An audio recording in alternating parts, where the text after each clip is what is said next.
even on a daily basis, when I talk to the team, I'm always pitching to them the grand vision of what we're trying to achieve, right? So everybody's on the same page, everybody's aligned. So that's how I see things right now. On a pitching perspective, is that you are just pitching all the time. And when you do that a couple of thousand times, it's going to be just on the back of your head.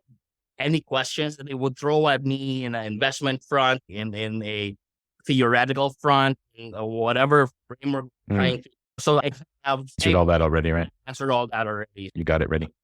Cool. And the latest one that I attended was a world pitching competition in Select USA Tech Investment Summit in Washington, D.C. That was made Amazing. a couple of months ago. And we were the only startup that represented the Philippines.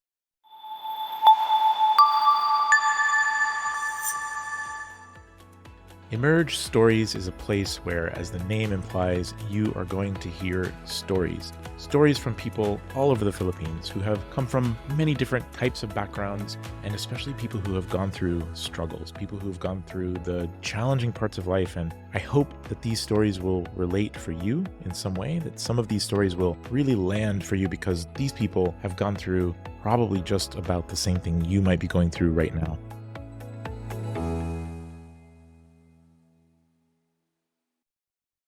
Welcome again to Emerge Stories. Today, we're speaking with OJ Lopez. He is the CEO and founder of REVAstaff. REVAstaff is a tech startup, and OJ has been learning a lot in the past few years about how to run a tech startup, how to raise capital, how to pitch, how to grow a team, how to build a product.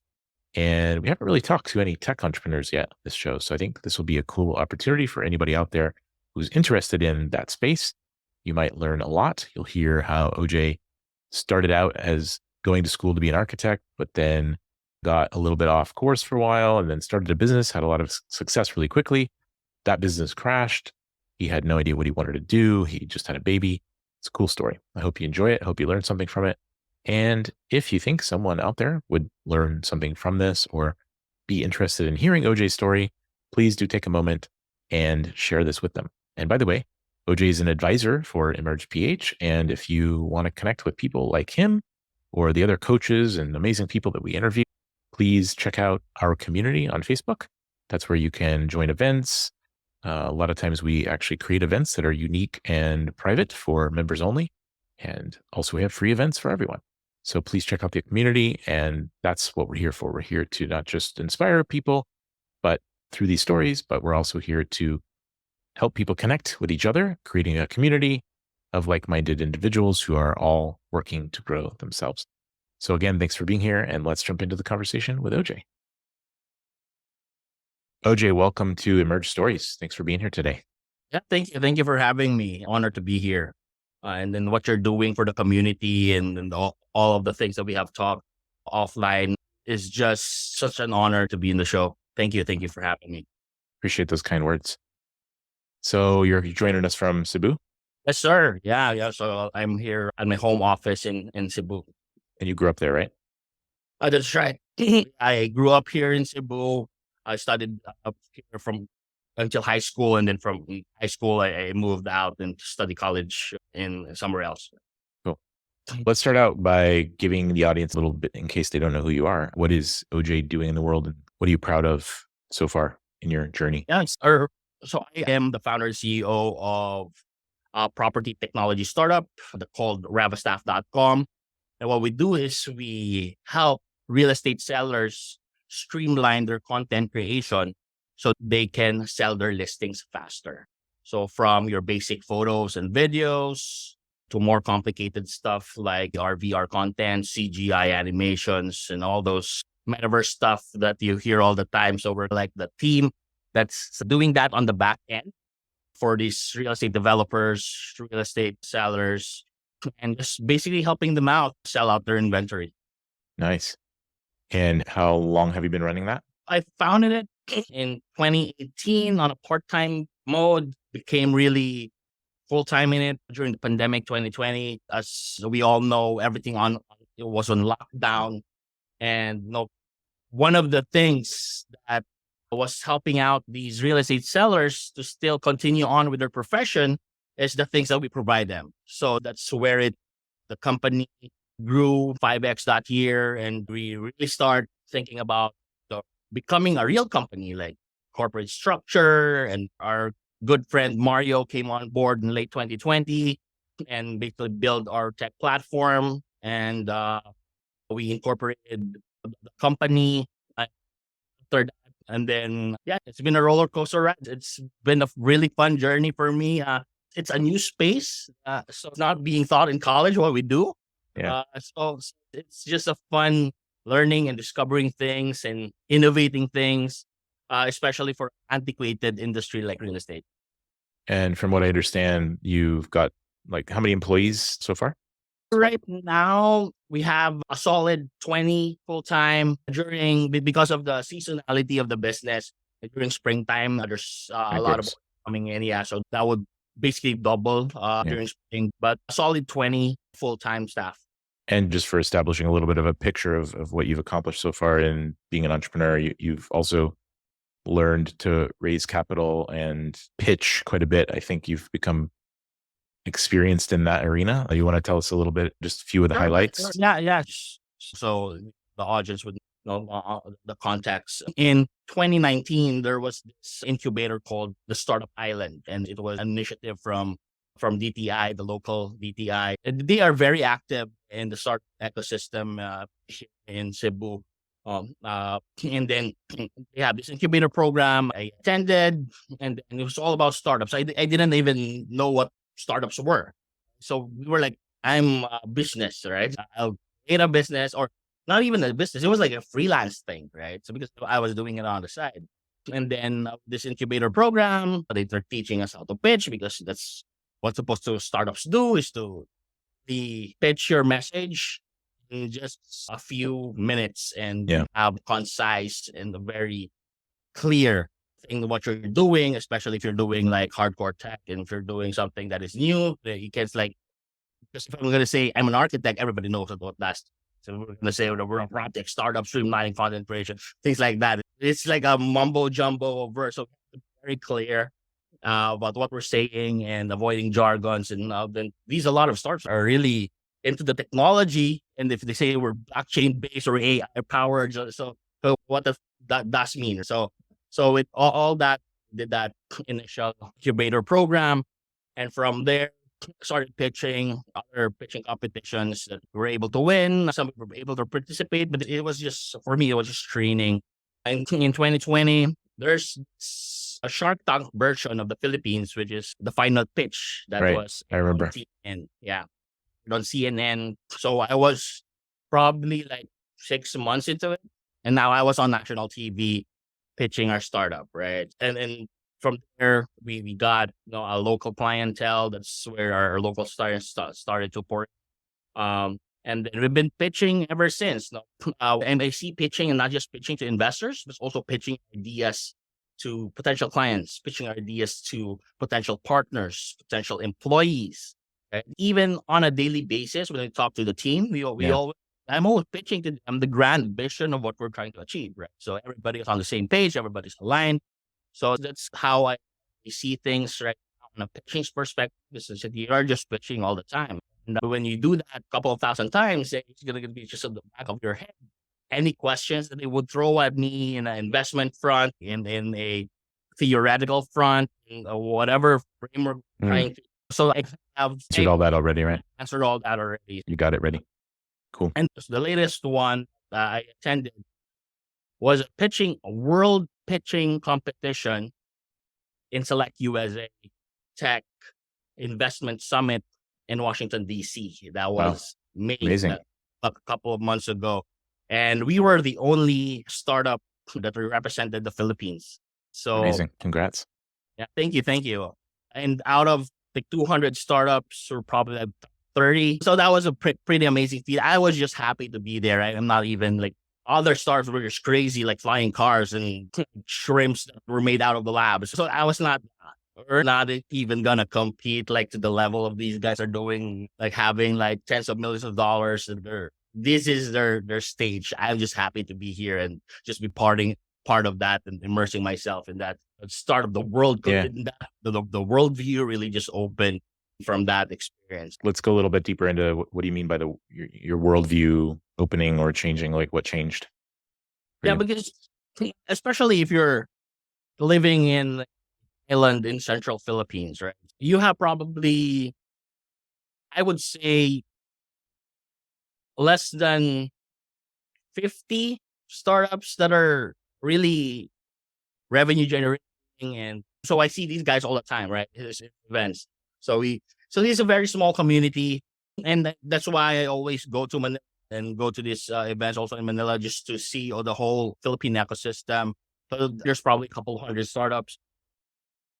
But seeing like Ukrainian startups, Singaporean startups, Indian startups doing amazing things that we haven't thought of, right? Because I mean, usually startups in the Philippines, the ideas is when I'm mentoring startup, it's like the hyper localization of something that's already built, right? Mhm. So a Grab for Negros or Grab for like a food panda for Bohol, or so that's like hyper. So there's no scale when they would. So it would be a really good, small business, and they could earn a lot of money from that. It wouldn't be a venture scale business, which is what startups really are. Yeah. Thinking of the next $1 billion thing, and that's what Yeah. investors. Yeah. Just for on that topic, for anyone listening who was young entrepreneurial minded person here in the Philippines, this word startup has evolved over the last 20 something years. And I think a lot of people on the planet are pretty clear about what it means. But I've noticed here a lot of times it's heard to just mean starting any business. There's not a clear understanding of why that phrase is different than starting a brick and mortar, traditional, local, not scalable. But can you just, in a sentence or two, can you tell people who just, What you said you, startups are, right? yeah, Which is yeah, you said that a you whole were, debate in itself. you were in that pitch event early on and you had done freelancing, but you didn't really understand the ecosystem. Maybe you didn't know that much then. But now what would you say if you just had to tell somebody in 10 or 15 seconds, like, what does that word mean? What is a startup really? What is that? I would say that's a startup, is a technology based business that can scale to have at least $100 million in revenue, and then that's if so it would point out in that way, like very technical. Like if you are starting a business that's technology based and potentially could earn $100 million, then you can call yourself like a tech startup. If it's like outside of that, then you probably, you could be a large, medium size, or a large or a medium corporation, right? You can like make malls and be in the construction industry. I have friends that are billionaires in the construction industry, but they have a startup. They Right. started 10 years ago Right. as a construction business, but that's not technology based. So if it's technology based, doing something innovative, it can potentially earn $1 million in revenue, Yeah. and that's going to be a venture Right. scale startup. Yeah. And just for context, this is off topic for this show ish, but since you and I are both technology entrepreneurs, I've had this conversation a number of times. And just adding to what you just said, that phrase startup has taken the world by storm again in the 20 years, the last 20 years, but it's not always very well defined. And the phrase itself needs to be clarified. We're talking about tech startups here. And some of the big differences is typically you're building a software product that hasn't quite been built before.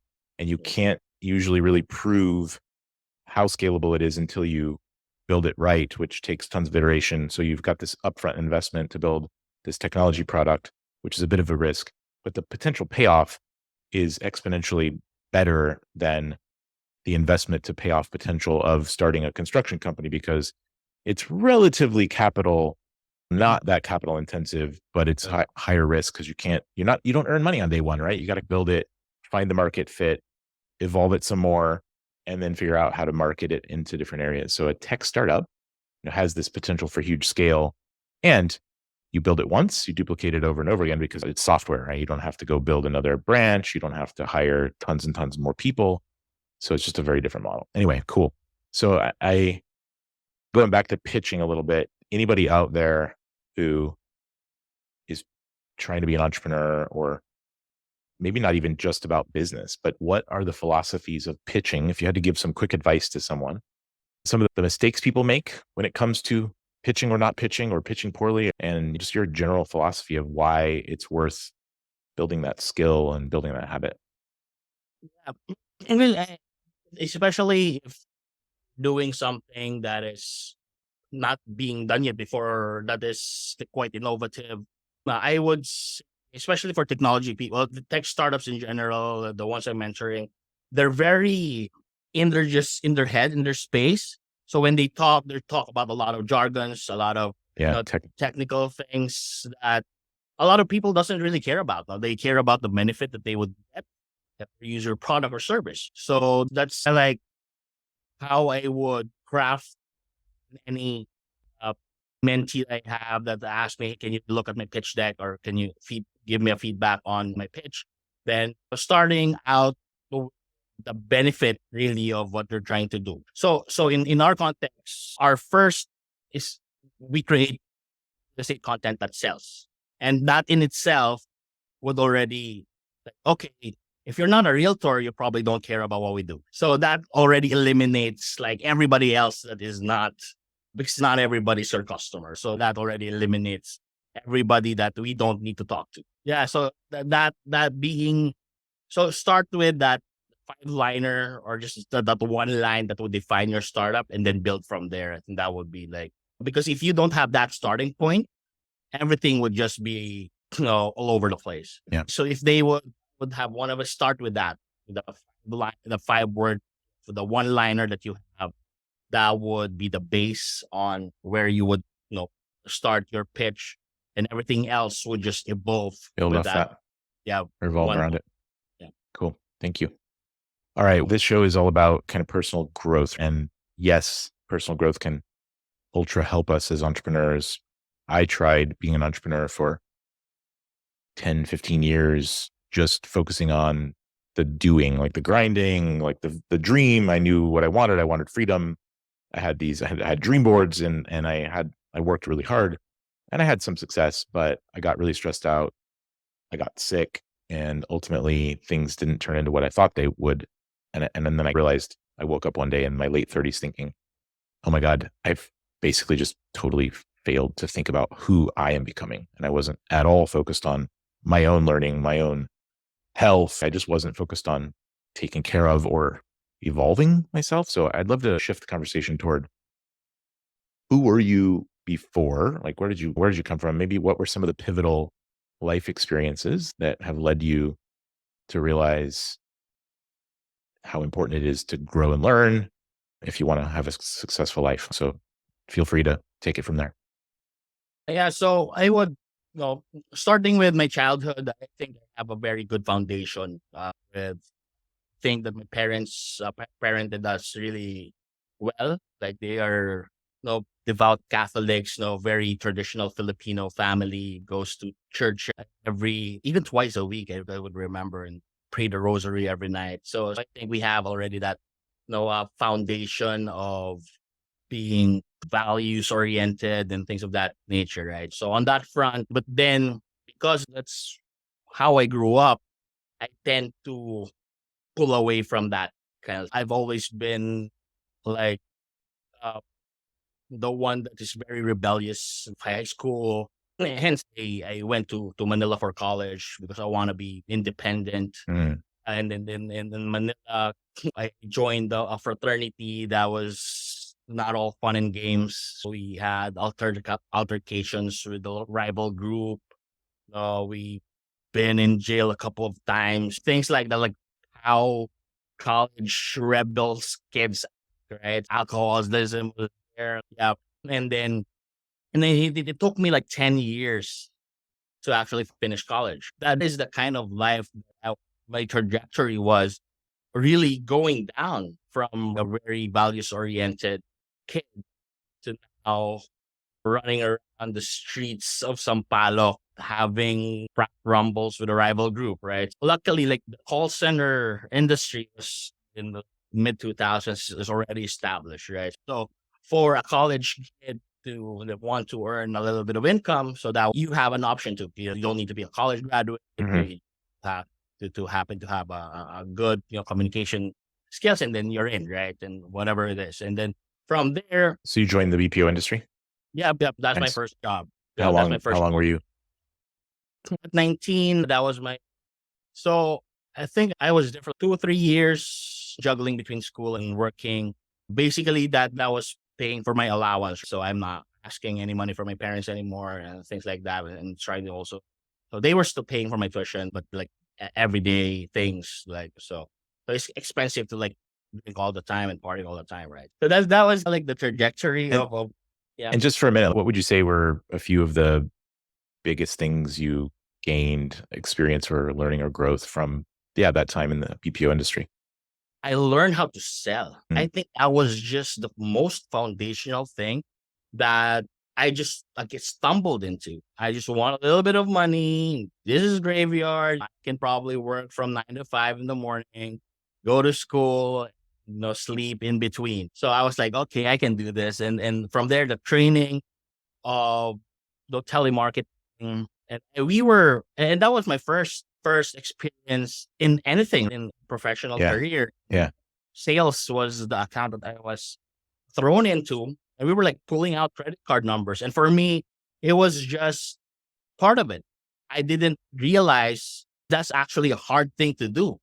And because I was naive enough, I was just following the script. I was just having my own style, and the top 2, 3 in the whole company. Then I was just like 19, and they called me the kid. Like, here, I got to drill down into that one a little bit too, because so a lot of people think of BPO jobs and they think of call center where you're just answering. They know it's hard, but typically customer service, et cetera. But sales, outbound sales, everybody knows that's the hardest. And a lot of times people give up pretty quickly. On hindsight, I didn't actually know. You didn't know, and that's amazing. That's so cool. But did you experience early on, did you feel fear of rejection, or you just never really had it? I never really had it. Really? Because it was just, okay, you call this, and then if they hang up, you get another call, right? So you don't actually have time to think about the last call, because every time that it was an auto dialer, right? So every time you end up call, some other call, I was just But do you think? So I really thought of it. I think that was also a good thing, because I didn't really judge myself, and just because of that, I think I was able to go up the ranks because of that. I was just so naive that I didn't really care about few things like that. So I was just having fun. I was just being that 19-year-old self, just talking to these Americans and just selling them on a product that I don't even understand what it like. It was like VoIP and things like that. So I look at the phone as a communication device. So how does that work? We have a whole 911 spill, have to blur out for compliance purposes. So I was just having fun back then, man. So, and then just because of that, I was just having fun. I am also, as I said, I'm like a rebel also thing, that I didn't really follow a whole lot of rules they have set out. I get sometimes, but and this led you to become probably, I'm assuming that there's a correlation between all that experience selling, realizing you can be good at it, realizing that even if things go bad, and even if the person on the other line doesn't like what you're saying and gets mad at you, like there's no actual consequences, right? There's no actual risk. And probably that repetition trained you, I would imagine, really served you to learn how to pitch, learn how to get out there and just not be afraid of messing it up, or not being afraid of being perfect. Yeah, exactly. Right? So even if the last one, if they will become irate, because I'm very pushy. I'm really like, okay, what's your Visa? Or are going to use a MasterCard? No, I'm not saying I'm going to give that to you. Okay.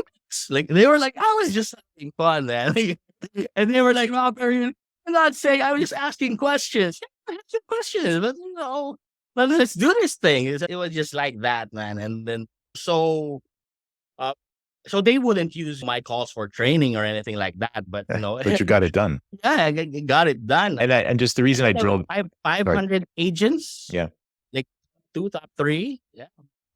That's amazing. But the reason I wanted to drill down into that is because people often miss out on opportunities to learn and grow because we're so afraid of other people's opinions. We're afraid of getting yelled at or have somebody being mad at us or whatever. And there's just a lot of power in experiences that teach you that there's actually there's no consequences to those kind of conversations, right? You just end up learning like, oh my God, there's so much fake fear wired into us. Anyway, no, that's Yeah. awesome. Yeah. All right. And that if I talk to my salespeople, always that mentality of go in there and just like having, as you mentioned, like the no fear of because there's fake consequences, right? So there's no really Right. real consequences if you're just gonna do it out there and find your own selling style. Everybody has their own. I think our top one was not. She was very cute, so she was like, and that's her style. I can never replicate that. Yeah. So finding your own style in sales is really different. There's no one technique, so that's why there's just a lot of them out there. Just find your own selling style, just honing that and that fits your personality because it wouldn't be fake. It's gonna be when it's authentic. Yeah. It's you. And I think everybody should have a sales job at some point because it grows you so much. It's scary though, but it's worth it. That's right. All right. So BPO, you learned a lot. You got some confidence or made a little bit of money, but learned how to sell. And then where'd you go from there? Yeah, I save a little bit of money. As I mentioned, I was in the party scene. So at 21, build a bar. A very obvious business choice. Oh yeah. Perfect. Yeah, so I built a bar, a resto bar in Quezon City. So it was always filled if I'm there. So a lot of friends, a lot of college kids coming over. So, but if I'm not there and there's no party and there's so there's nobody eats actually because everything's just, they just go there to drink, right? So that was my first real business established apart from selling like NBA cards in grade school, but that was like the real thing. Yeah, man. And just realized that running a bar is more than about just drinking. Right? There's a lot of logistics involved in the back end. So it was not fun. It was not fun at all. So it lasted like a year or so.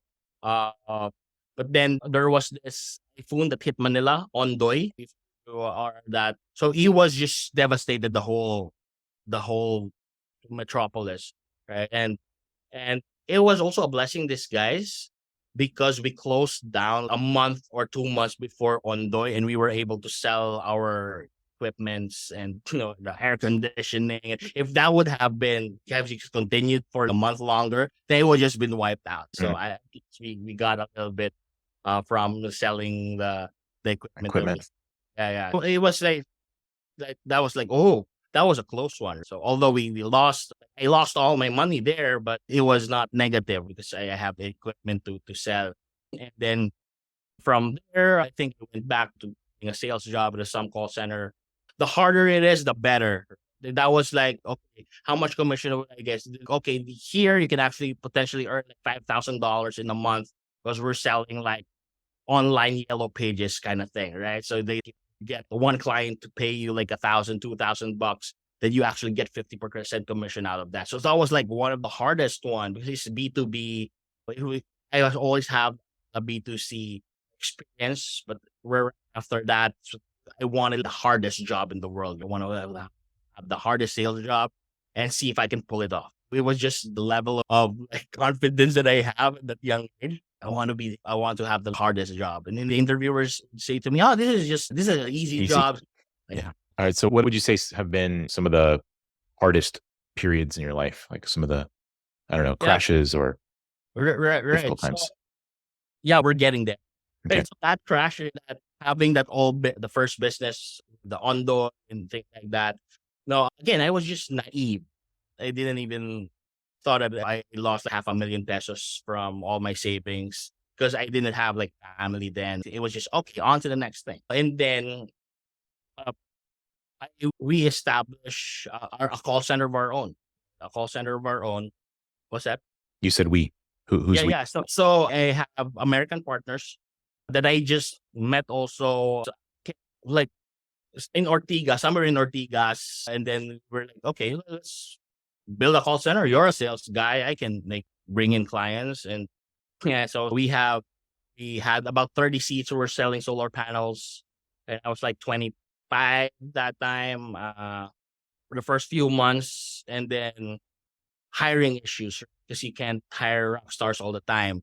And then the client said, hey, we have to fill on more seats. So we were just getting shitty people just to fill in the seats because they are paying per seat, right? So not the actual output of the job. But we were good at the first, and then my girlfriend back then, which my wife now got pregnant.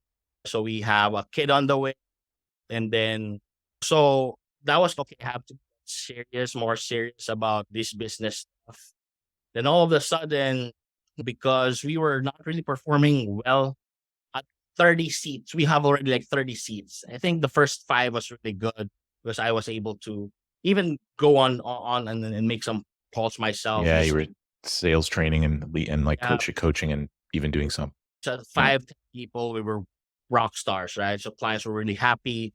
Add 10 more seats, and then 20 were, but we were still hitting our targets. At 30, we were like way off.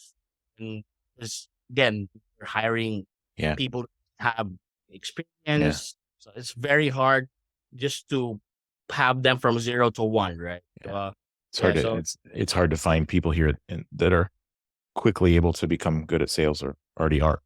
Yeah. And at that point, so I have a newborn, and then my mid-20s, and then client said, hey, we're off target for a couple months. I'm pulling out. I'm looking for another vendor, right? And I was like, I wanted to save it, this savior moment. Yeah. I'm just gonna Panic hero. Yeah, panic hero, but you can't do it all by yourself. No, even if I could get like 10 sales and every day all by my lonesome, I still have 30 people to carry to actually. That was like, but the client said, no, it's on you now, but we're gonna move on. Not gonna hit it. So we didn't hit the target. We didn't inform the team. That was on me because I was trying to pull tricks up my sleeve to no avail. And then my American partner left the country. So it was a shit show. So I was just there, and then like 30 people asking me for their 15th month salary. We actually paid them well for the year. 15 months? No, for the year. On the 15th day, you have to pay. I was going to say, I've heard of 14th month is generous, but I've never heard anybody pay 15th month. You meant just getting paid for the monthly salary on the 15th. For the monthly. So we missed like one 15-day payroll, right? So because there's no more money coming in. Yeah. And I didn't have any face to show them. So they were threatening me to go to Tulfo because they didn't get their. And then they were even giving threats to my wife. So I totally understand where they're coming from. They were expecting a paycheck on the 15th and they didn't come. So that was like. How did that feel? Like 30 people asking money from you that you don't have. And then letting them down. The American partner actually said, okay, he would cover it, but didn't. So I was just left there. And everybody, because I'm the person that was in charge, everybody was just. They're looking at you.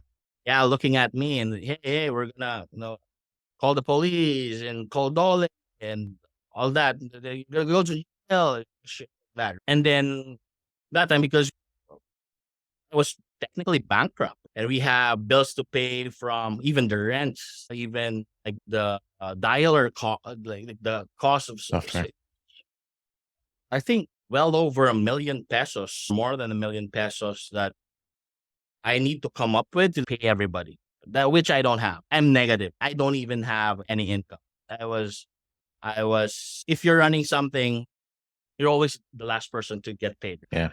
If that's good, if that's nothing, that's bad. It's like negative. That's just the worst. Right.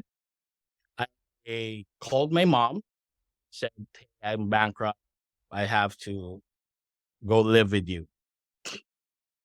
Well, a 6-month-old newborn, and my girlfriend who they didn't even know existed.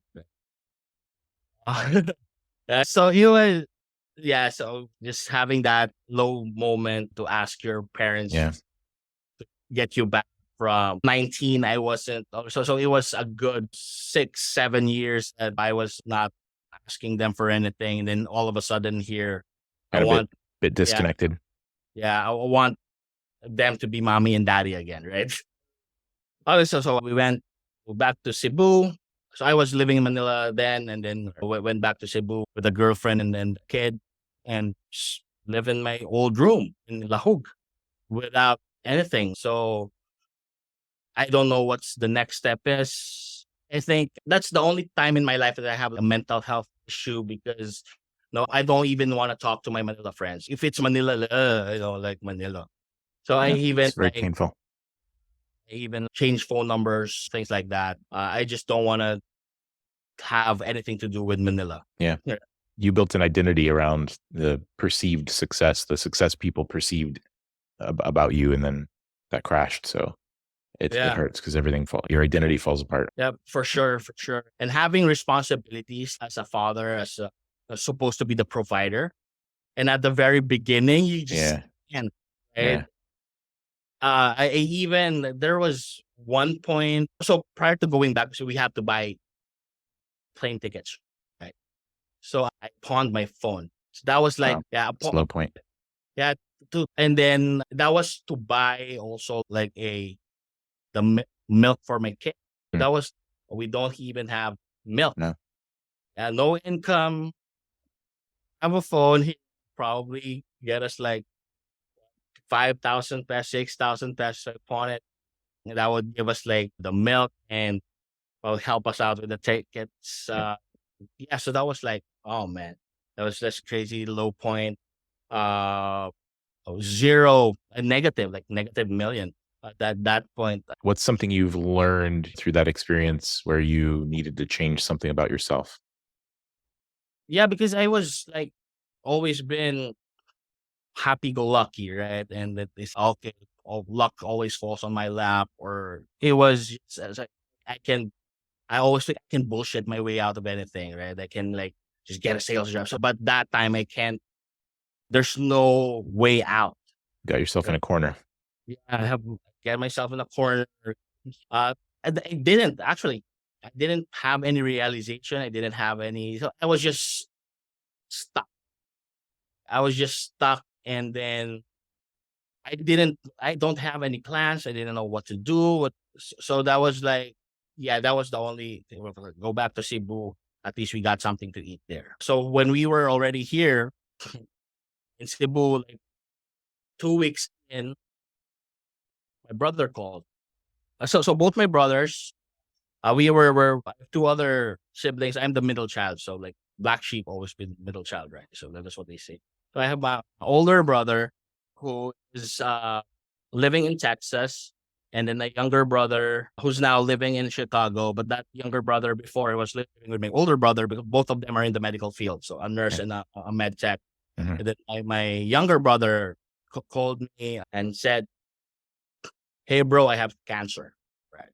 Wow. I don't want. He was maybe 21, 22 that time, and then he was starting out his career. I said, "Bro, I have cancer." I think that was also one of the things that, because for me, my problem was just monetary, right? It's not life or death. Right. And I thought that was the worst. I'm on the lowest point in my life, bankrupt, nothing else. There's no options. At mom's place with a kid, nothing ever going, no plans. So But you thought things couldn't get any worse for you.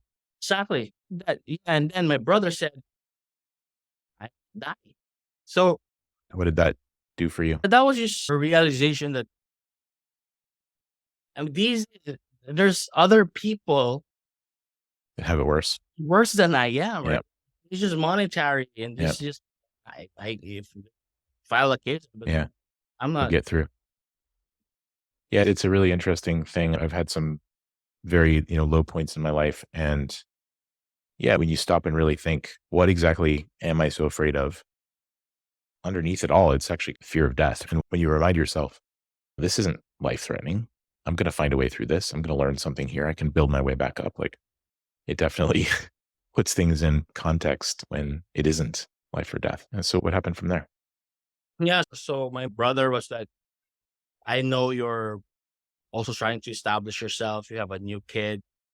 Can I talk to your girlfriend? And he asked my wife now that, can Kuya come here for a few months to take care of me? I don't Mm, want my mom to take care of me because it's just going to be crying all the time. I want a brother to play video games with while I go with this ordeal. So that was his thinking. I didn't, it was, want to talk to my girlfriend. And then my wife just hugged me and then, yeah, you have to go. I'll be fine here. And we have a baby. The, so a week after that, or a few days after that, I went to Texas and MD Anderson Cancer Center in Houston. Met my brother in the hospital lobby. wow. And first day chemo treatment. My luggage is just still there. Wow. Yeah, Um, my luggage. I haven't even know where we're gonna stay or anything like that. Like first day chemo treatment. So that was, and then for the next, I have a tourist visa, right? So it would allow me to stay for 6 months. I stayed there for 5. Right. So every day, and then my mother came and we just took my place. So every day, chemo treatment or there's some lab tests. How I see now how cancer really can totally change a family's life. yeah. So disruptive. Yeah, so disruptive. Because even if the people that doesn't have the thing can be affected, they have to Yeah. care of Totally. and it's a full-time job. It's you can't like, and you have to be also alert all the time for emergencies. There were a couple of times that in the middle of the night, I have to rush my brother to the emergency room. So things like that. That was my mission then, right? I was not thinking about anything else. Just taking care of my brother and like daily phone calls with my wife and kid. So that was like it. And I think in hindsight, that was like my 5 month sabbatical, right? I got like Reflection. I got a 5 month pause. Yeah. Yeah. I got like Something really powerful too when you can physically move to another place to look back at your own life. It's a game changer. yeah, exactly.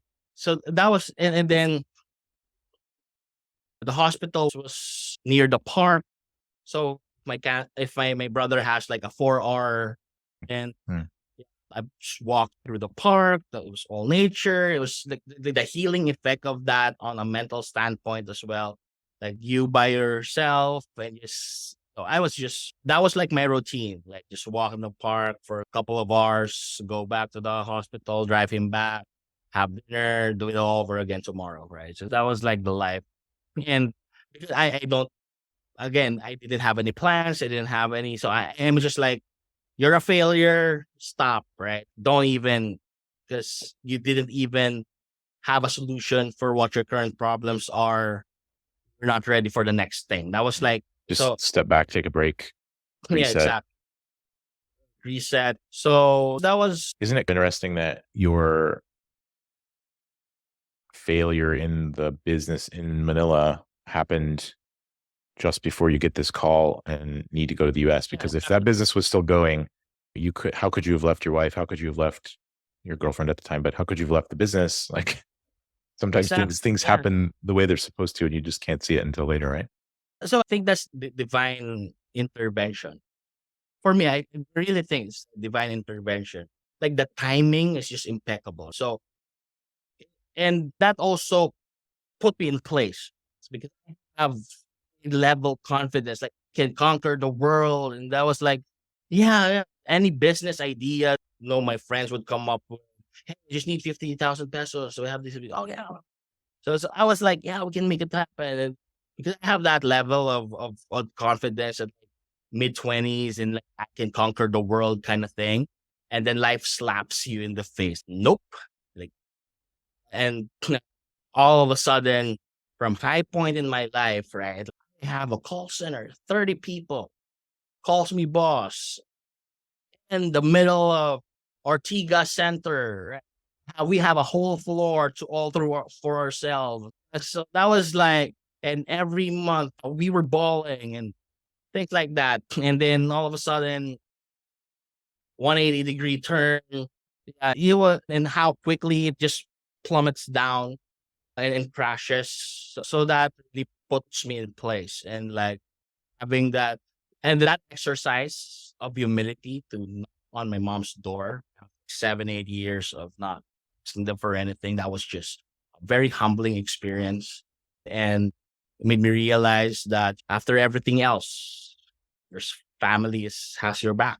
You have all the friends that you treated for drinks every day, even sleeps at your place, but at the end of the day, they're just came along for the ride, and then the ride stops. It stops there. And it's all about family. And at that point, I was away for 6, 7 years. Maybe see them in Christmas, but even with my brothers. No, I was not. We were close when we were living together, but we don't even as boys, right? You don't like, call your brother Yeah. every day. Yeah, it's hard. Yeah. And then what year was that you were in the US? 2014, 15. Okay. And around that time, 15. Yeah, 10, Okay. 15. So from 3 years from then to starting REVAstaff, like what kind of? Yeah. So yeah, funny thing because during that chemo treatment, I have a 4 hour like window of no, my brother's in chemo. Time to kill. I have time to kill. So my older brother gave me his old laptop, like just watch Netflix or whatever he wanted to. You have so I was looking for architectural jobs. Because that's what you studied, right? Yeah, that's what I studied, architecture. I was looking for architectural jobs, CAD drafter or what have you. So I was applying to these online jobs. Apparently, instead of architectural firms, I saw an ad from a realtor asking for drafting a floor plan. I had the ad and then, yeah, I need like maybe 3, 4, 5 floor plans a week, and I'll pay you X amount, right? And yeah, sure, I have time to kill. I can do like floor plan or an hour or two. I have the time. So I did that, right?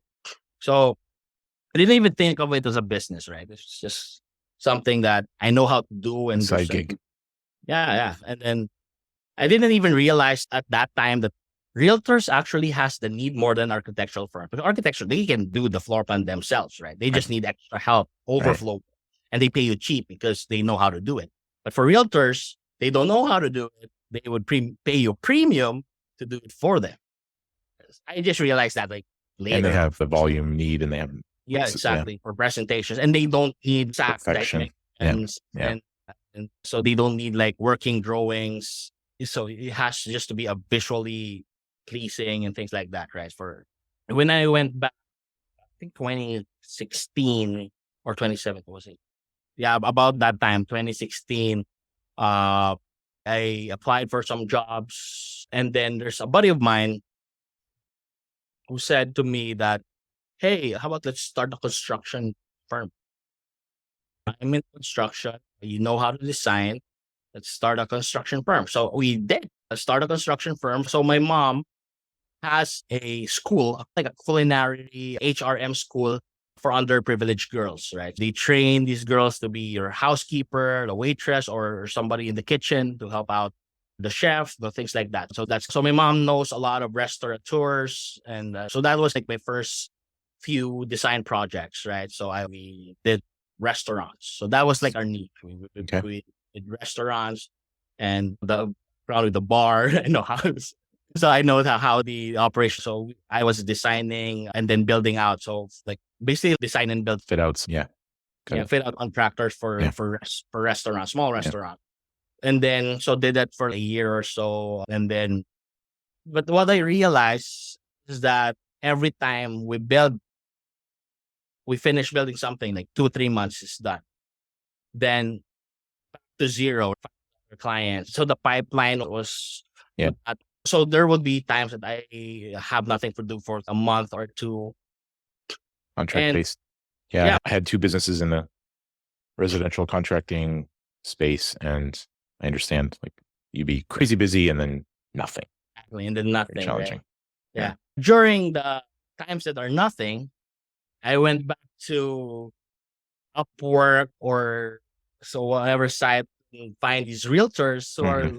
for, So that was the freelancing that you were doing? and that was a freelancing. So I discovered that when I was in the US. So when I came back, if I don't have anything to do, then I just go back to that client, or I just Yeah. go back to Yeah. any work for me. And they always have, they usually outsource it to like India and Vietnam, and for Philippines, not so much. So I was, because most of the other freelance guys does this kind of thing Mhm.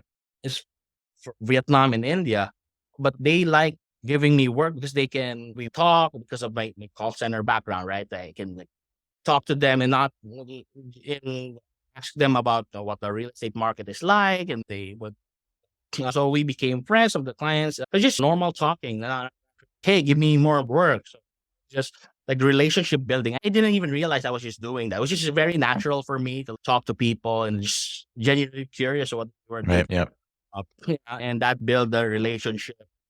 And then ask, hey, do you also have graphic designers there that can do photos and videos? Yeah, I can find a couple. Like, and then that's Cool. all started 2017.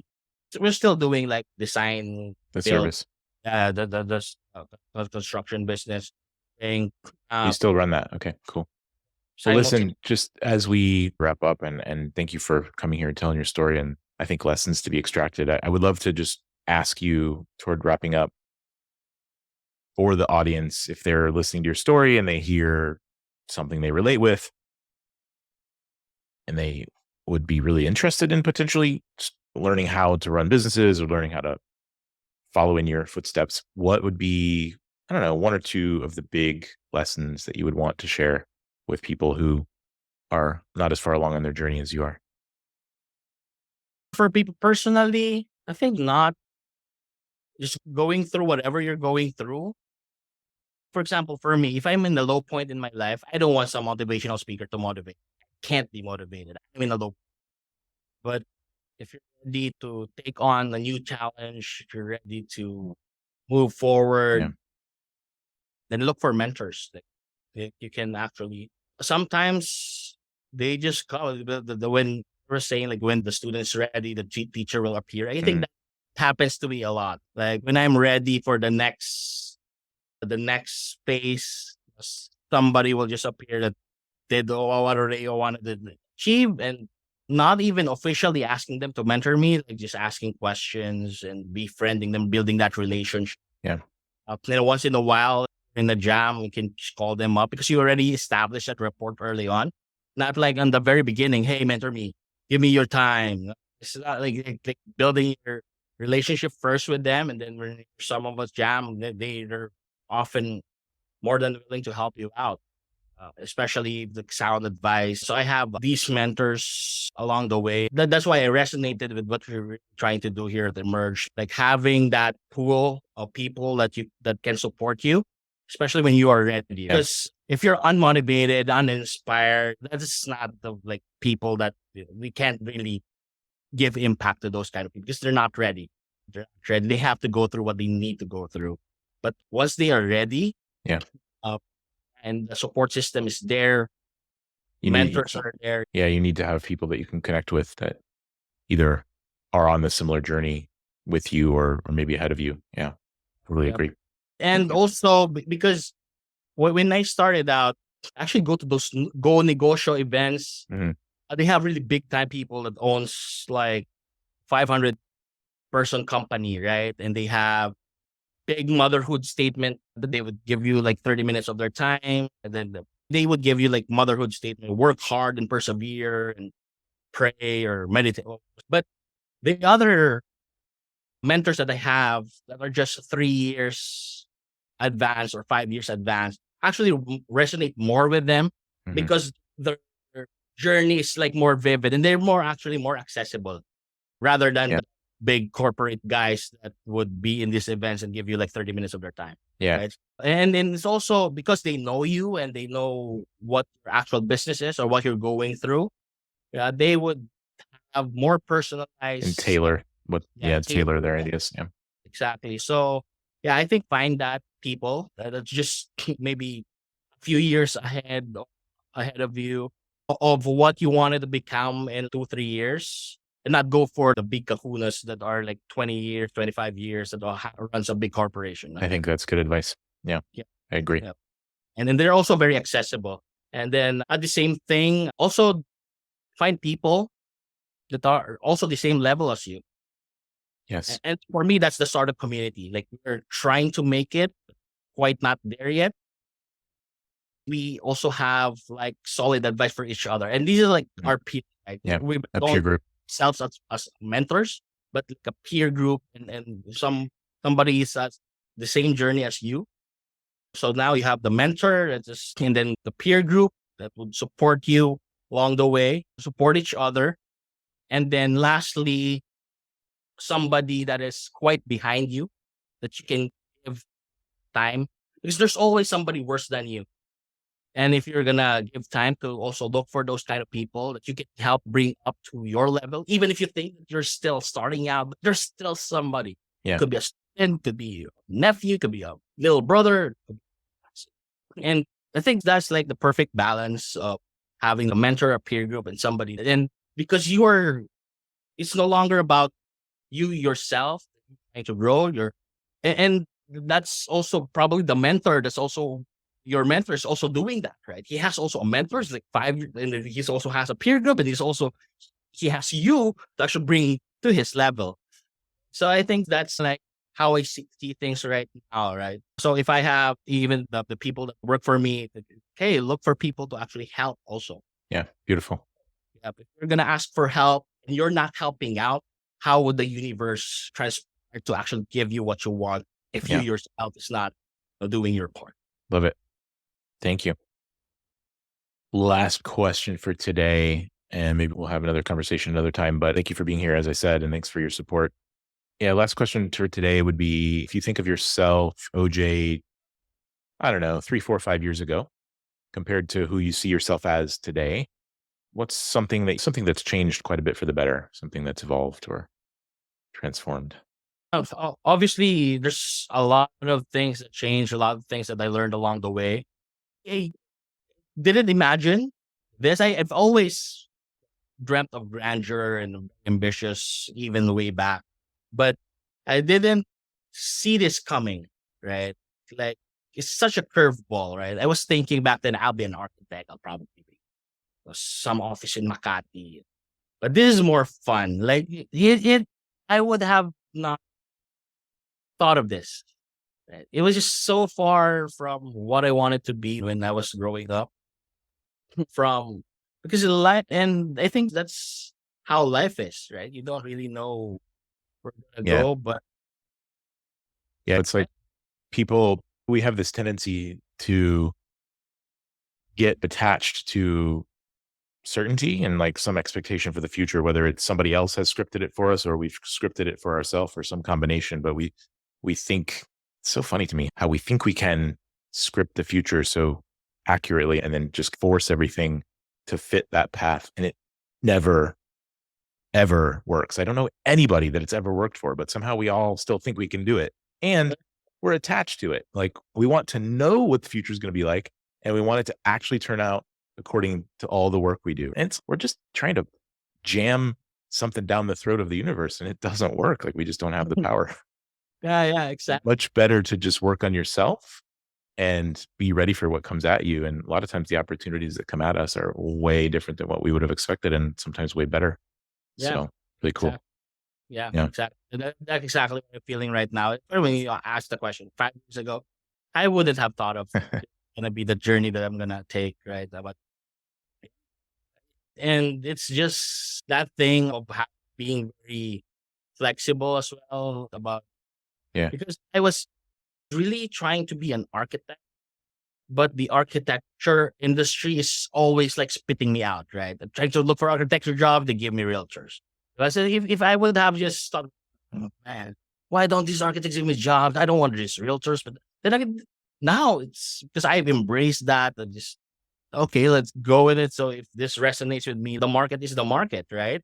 So, especially if you're trying to do a business, right? It doesn't go as planned. But all these business plans and forecasting, all investors know is bullshit, right? But they just want to see that you have that path, you have that. But I think if they also see you, especially the investors that invested in us, more so they invested in me rather than some other uh, dude can build this company, same background. They just throw money at you and build this for me, and they could pull it off.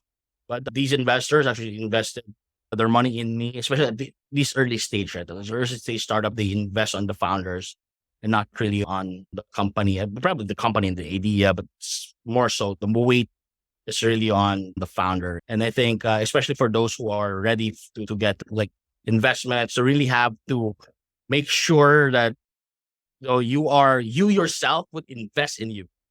Right? If you don't invest in you, if you think that would I give myself 10 million pesos, you would say hell no, nobody else would. So yeah, I would probably end with that. Right? If you want somebody or people to invest in you, then you have to ask that question first. Would you invest in you? All right. You forced me to ask one more question. What is one way that you actually do invest in yourself? I'm just continually learning. Especially these on the thing, like on the startup front, right? 5 years ago, I didn't even know what startup is. And probably now I'm mentoring startups. Never would have imagined that 5 years ago that I'll be. So every time that I'm in that startup, so right now I've been a startup pilot mentor for 3 years. 4 years ago, I was a mentee. And that's how I always start there. If you are there, sitting right there, I was you 4 years ago. Yeah. It's the fastest way to learn is teach. It's a weird thing. Yeah. And then I think continually learning and then building your network. That's just really also important. There's a lot of links. Right now it's easier. You just go to Eventbrite and see what your thing is. If your thing is dog lovers or riding bicycles or motorbikes. So there's always something. It would be harder for introverts. I'm actually really extroverted. I love spending time with myself. I think that investing and building your network, even if sometimes I just go to these startup events without even any agenda. Right? Yeah. Just meet people. Cool. Love it. Totally agree. OJ, thank you for being here. And I think this is the longest interview we've done so far. So, oh, really? Wow. Better wrap it up. I'm sorry, man. No, it's all good. Yeah, it's all good. All right. Thank you so much for being here. And let's build a community to help people grow and develop themselves. All right. Cool. We'll just cut it there. Thanks, man. Thank you. Appreciate it. Thank you so much for listening to this interview on Emerge Stories. We really hope that something here sparked your curiosity or maybe helped you think about something in your life just from a little bit of a different angle or perspective, maybe opened up your mind to something you might be able to do in your life to take more ownership of your own learning and growth. That's the goal of this show. So please join our community, like and share, and tell other people about these stories if they're meaningful for you. And thanks so much for being here.